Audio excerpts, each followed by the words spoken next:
Je vous montre juste un petit exemple qui est dans le fichier d'aide de BackConstraints.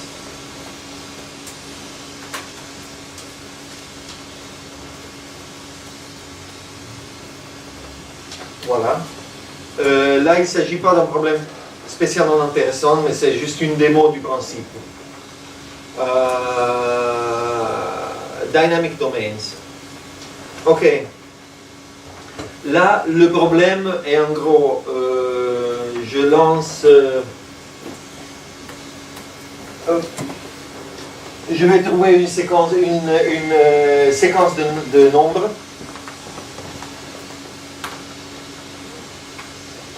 Je veux trouver une séquence de nombres. Ah, bon. Je salue et je commence.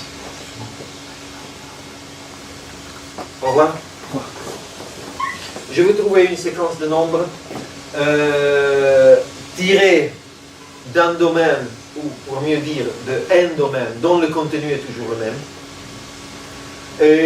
Et cette séquence, chaque nombre de cette séquence doit être sujet à deux conditions. Donc, d'abord, je ne veux pas avoir des nombres répétés. Donc ça, c'est ce qu'on appelle un constraint all different, par exemple. Mais là, all distinct. Mais je n'ai pas une implémentation en dur de la contrainte distincte dans mon moteur. On pourrait le faire, ça ne serait pas trop mal, mais il n'y a pas de contrainte implémentée en dur. Donc c'est tout à faire dans le lambda loop, disons. Ok? Donc, d'abord, tous les nombres doivent être différents. Et deuxième question, autant que possible, chaque nombre doit être le plus proche possible du nombre précédent. Ok? Le résultat est assez bête, en fait, car si je essaye de résoudre ça avec le moteur Hungry, il va normalement me trouver quelque chose qui est localement très correct, donc qui fait vraiment comme ça. Et après, à un moment donné, il est bloqué et il fait un grand saut. Vous voyez, car la qualité de la solution est toujours évaluée de façon extrêmement locale. Et là, quand même, il n'y a rien qui empêche la prosécution, et donc il avance même avec un point où, à niveau local, la qualité est très basse. Mais là, si vous voulez, j'ai deux approches possibles pour implémenter la contrainte all different.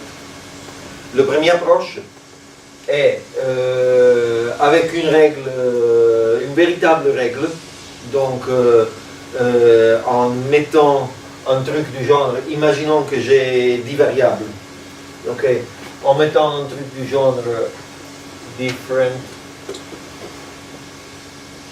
1, 2, 3, 4, blabla 10, ok, dans l'entrée centrale de l'objet, et en implémentant ou si je veux être un peu plus malin, évidemment, je peux faire different 1, 2, 1, 2, 3, 1, 2, 3, 4. D'accord?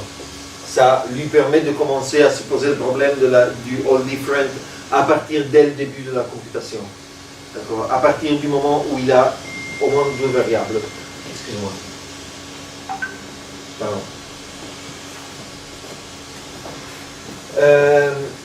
Et donc, en implémentant un truc qui compare les variables l'un l'autre et voit s'il y a des duplicats, et s'il y a un duplicat, il restitue mauvais, et donc il va chercher une autre solution pour cette variable.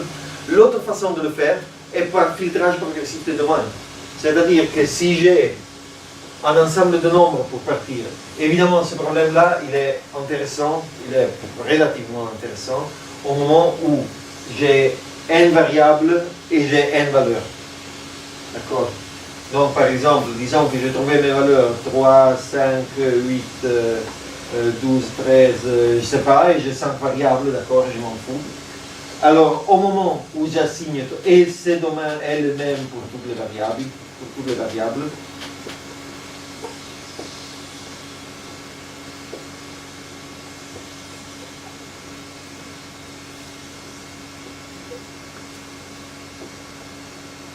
ok, est-ce que c'est clair?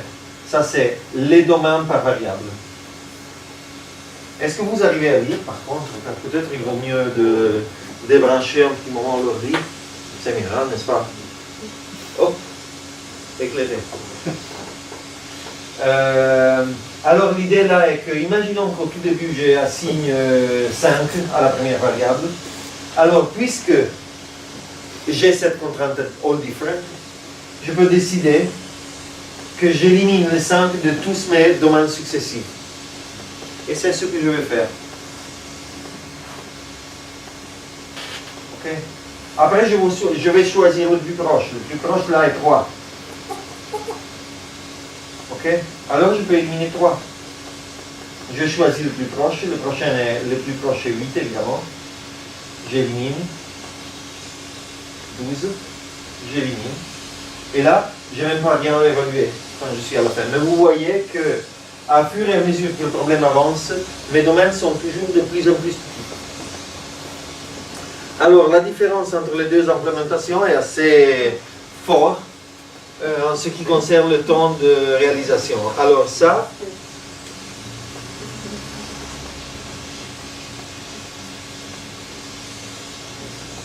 ok.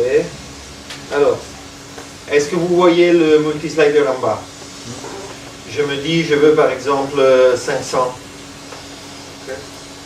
Urn illegal size 10,000, what the fuck? Wow. Urne, il a juste des... Donc, je pense qu'il a une limite assez... Oui, mais pourquoi 10 000 quand je lui demande 500?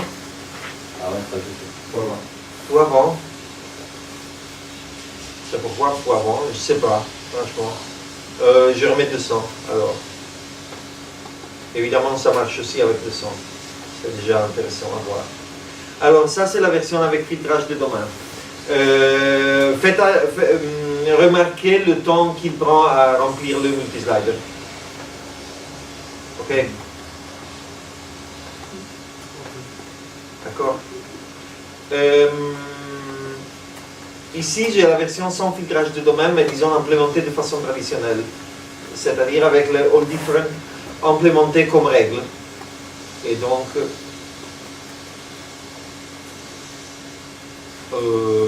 mais ça c'est mauvais. C'est pas provision as un domaine, ça c'est all different. Désolé, je viens de trouver des petites erreurs dans le fichier d'aide.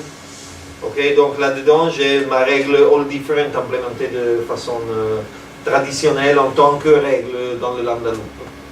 Et là, ok, donc ça fait une certaine différence. Évidemment, là, je suis dans un problème qui ne demande plus que quelques secondes, mais vous imaginez si le problème commence à demander 10 minutes, alors là, peut-être c'est 10 minutes, et là, c'est 1 heure. Okay, donc ça fait une certaine différence. Et là, c'est un problème complètement stupide. Ok, donc ça, c'est un peu les possibilités que l'objet vous donne. Après, il y a quelques autres petites choses ici et là, mais je ne vais pas forcément me mettre là-dedans. Pourquoi je mis goal score 0? Bon, il y a un peu de trucs ratés dans ce fichier d'aide, mais je ne vais pas m'en occuper maintenant, évidemment.